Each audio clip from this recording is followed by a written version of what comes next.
ഇത് നമ്മൾ അപ്പുറത്തെ റോയിലൊക്കെ നോക്കിയപ്പോഴത്തേക്കിനെ ബെഡെല്ലാം അത്യാവശ്യം വെള്ള കളറായിരുന്നു. പക്ഷെ ഇവിടെ വന്നപ്പോഴത്തേക്കിനും പല ബെഡുകളും ഒരു മഞ്ഞ കളറിലേക്ക് വന്നിട്ടുണ്ട്. അതിന്റെ കാര്യം എന്തായിരിക്കും? ഈ മൈസീലിയം മെച്ചുർ ആയി കഴിയുമ്പോൾ മൈസീലിയത്തിൽ നിന്നൊരു വാട്ടർ കണ്ടന്റ് ഇങ്ങനെ പുറത്തേക്ക് വരും, അതിൻ്റെ ഒരു എൻസൈം പോലെ വരും.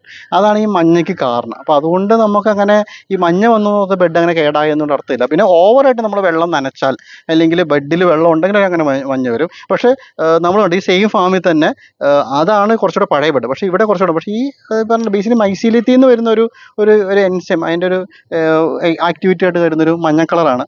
അതങ്ങനെ ഒരു കംപ്ലൈൻ്റ് ഒന്നുമല്ല. അങ്ങനെ അതിനെക്കുറിച്ച് നമ്മൾ ഭയങ്കര ടെൻഷൻ അടിക്കേണ്ട ആവശ്യമില്ല. പക്ഷെ ഭയങ്കര നനച്ച് നമ്മൾ നോക്കുമ്പോൾ അങ്ങനത്തെ വെള്ളം വന്നിട്ട് ഒരു മഞ്ഞ വരും.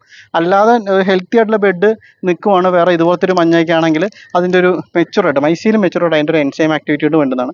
ഞങ്ങളങ്ങനെ ഭയങ്കരമായിട്ട് അതിനെ കൺസേൺ ചെയ്യാറ്. പ്രൊഡക്ഷനിൽ അങ്ങനെ വലിയ കാര്യമായിട്ടൊന്നും അങ്ങനത്തെ ഇഷ്യൂസ് ഒന്നും വരാറൊന്നുമില്ല.